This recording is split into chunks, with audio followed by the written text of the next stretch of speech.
Today's episode is going to be super quick, truly off the cuff. I did not plan it, which I know is kind of ironic coming from me, who is constantly telling you to plan your content ahead of time. But there's a reason for that ties into this whole episode topic that you'll soon see in just a minute here. I have been talking about how people are hesitant to buy, right? There's a trust recession with AI content, mean girl marketing, AI developed resources, even where when people do buy them, they feel like they're not getting what they paid for and they're super skeptical buying from people in the future.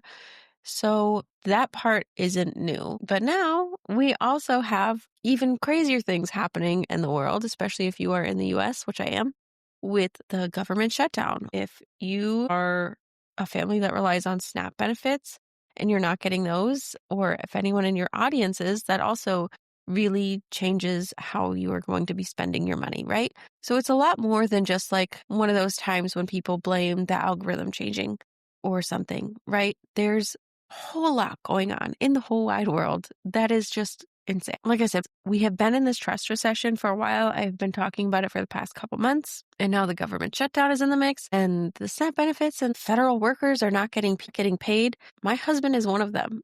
It adds this whole other layer of stress to everything we are juggling right now. And it's scary for a lot of people not knowing when they're going to get those SNAP benefits, when they're going to get their paychecks again. So first things first, if you are feeling stretched thin or overwhelmed or just existentially exhausted, or maybe your audience is watching quietly but not buying, I feel that too. You are not imagining it.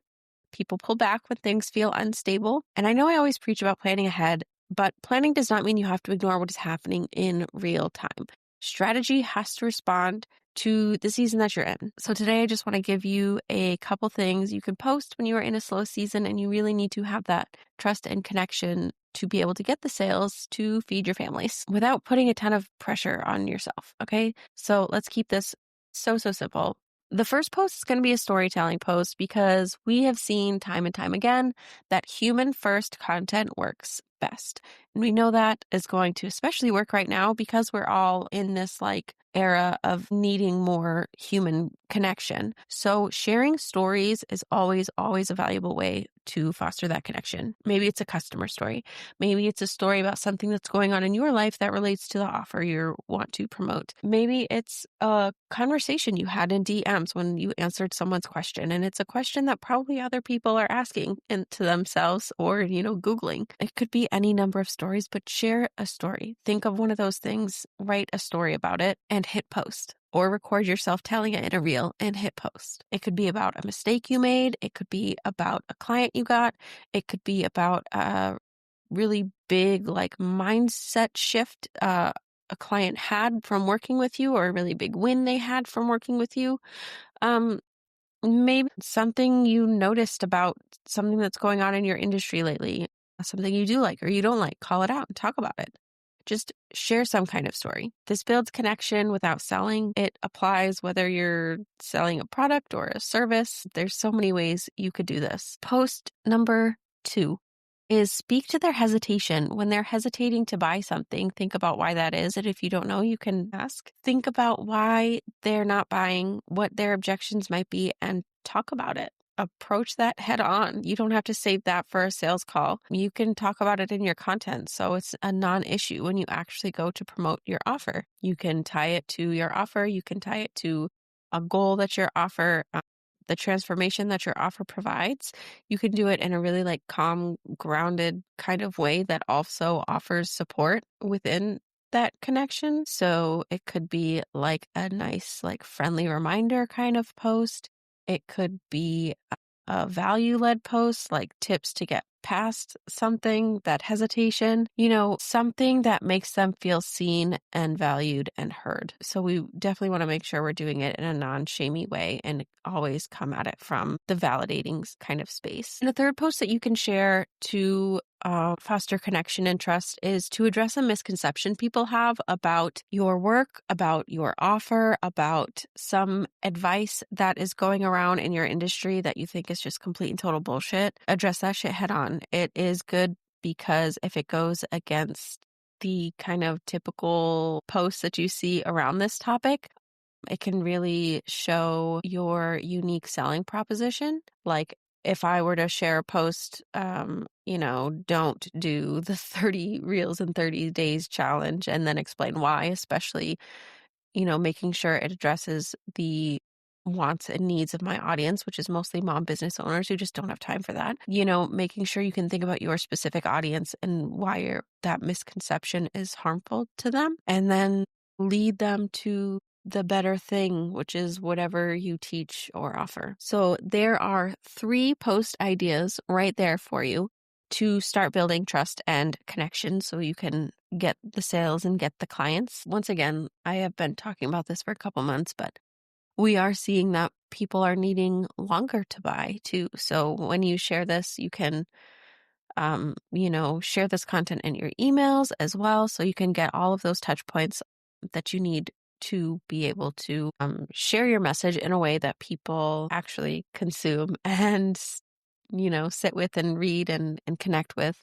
So they are able to tell that you are the right person to help them and your offer is the right thing to help them. Like, you don't have to post more or anything. Just be aware it's going to take longer. And if you are on multiple platforms, share the same message. It doesn't have to be worded the exact same way. In fact, it shouldn't be, but, share the same message in multiple platforms to get those multiple touch points.